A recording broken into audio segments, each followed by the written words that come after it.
Hello, everyone. Thanks for joining me today. My name is Mike Wagner. I'm a senior consulting manager with Savantis, focused on the manufacturing areas of Business Central. Today, I'll be showing you three features that are rolling out in the 2026 Wave 1 update, all of which are designed to improve usability within the manufacturing module. The three items we'll be reviewing are exploding a routing for serialized items. Secondly, adding a location code for capacity and overhead transactions. And lastly, controlling a notification related to certified bills of materials or routings within Business Central. I'll start with the output journal and the serialized item improvement. So this applies to production environments that are utilizing serialized finished goods. And when using an output journal, we have the ability to explode the routing into the steps which require updates in Business Central. Setup for this feature requires that the checkbox on the item journal batch, item tracking on lines, is activated. And by editing this list, we have the ability to check or uncheck this box. So in this example, the box is in fact checked. When we return to the output journal, we can see the serial number and lot number fields are visible. How this function is used, if I select an existing production order, in this case 101014, and click the Explode Routing button, Business Central will populate this output journal with all of the steps that need to have feedback or details posted. So as you can see, the first line for this first operation, drill work, has a quantity of 5. The second line, assembly station, has a quantity of 5. However, the last line on the routing, the finishing step, has exploded that into 5 separate lines on this journal. And what this allows is for us to enter perhaps different run times for each of those units, as well as individual serial numbers for each of those units, and post those accordingly. So this feature only applies to the output journal. It does not apply to the production journal, which you may use through the production order itself. And this really could be useful in serialized environments, certainly, but if you do have separate costs due to those very variable run times for these different items, those would be tracked as well in Business Central and would be able to be leveraged for financial reporting and other operational needs. Secondly, I'd like to discuss the location code and including that on the value entries for those capacity and overhead transactions. There are two pieces of setup that would be required for this. First of all, on manufacturing setup, there's a Boolean in place to copy the location code to the value entries for those capacity ledger entries. When this is activated, those transactions will be tagged with the location code as defined in the inventory posting setup. In the past, if we look at that inventory posting setup, in the past, there has always been a need to have a blank location code associated with each inventory posting group, specifically for those capacity and overhead entries to allow them to post through when updating the production order. Based on this newest enhancement, those blank records are no longer required. So as an example, we've got 3 locations in this environment, east, north, and south. And we'll go take a look at a posted transaction so you can see how this feature surfaces in those resulting transactions. I'm going to head to a finished production order.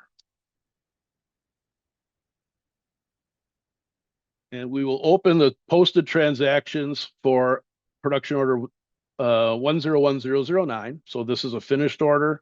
If we view the value entries, which have already been posted, we can see there's certainly inventory related transactions here, but I'd like to focus on this center section here where we can see there's no location code defined.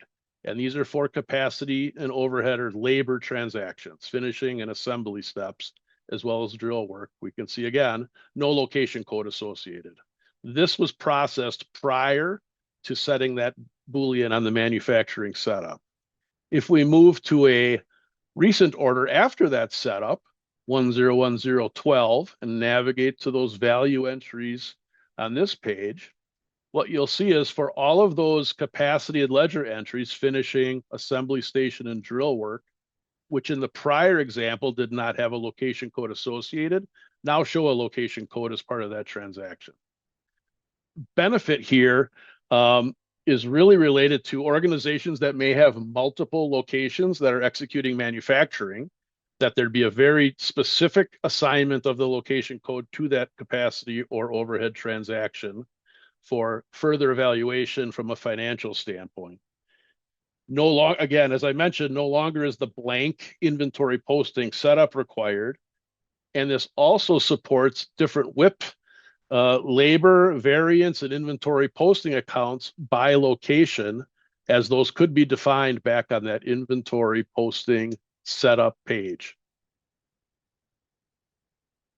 In this example, those accounts likely are identical, but you could have separate material variance or capacity accounts based on the location and track those transactions accordingly.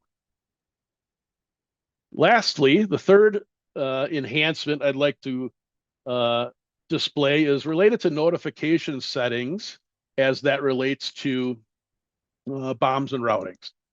So currently, in most environments, if we access a production BOM, and in this example, this is a certified bill of materials, I'm going to change that status back to new. When I attempt to exit this bill of materials, this warning message appears. Are you sure you want to exit? And if I happen to click yes, it allows me to leave that record. I'm going to reset that BOM to certified.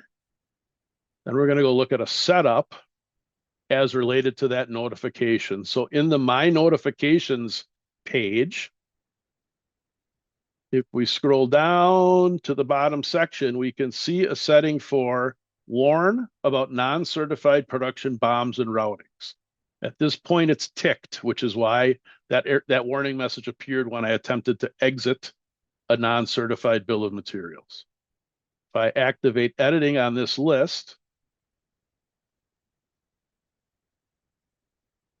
warn about non-certified production BOMs and routings, and I turn off that notification, I'll head back to that production bill of materials, open this certified BOM. If I change this bill of materials to something other than certified and attempt to exit, we will not realize that warning and therefore can continue on with work as needed. This is generally a quality of life setting, as Business Central can certainly inundate users with warning messages. And in some cases that may not be warranted. So you do have the ability to control that particular setting by way of that My Notifications update. In conclusion, these are certainly not all of the manufacturing features coming in this release wave, but I did want to elevate and discuss these three, which could provide some immediate benefit to organizations that might need some enhancements in those areas. Thank you so much for joining me today. Have a great day.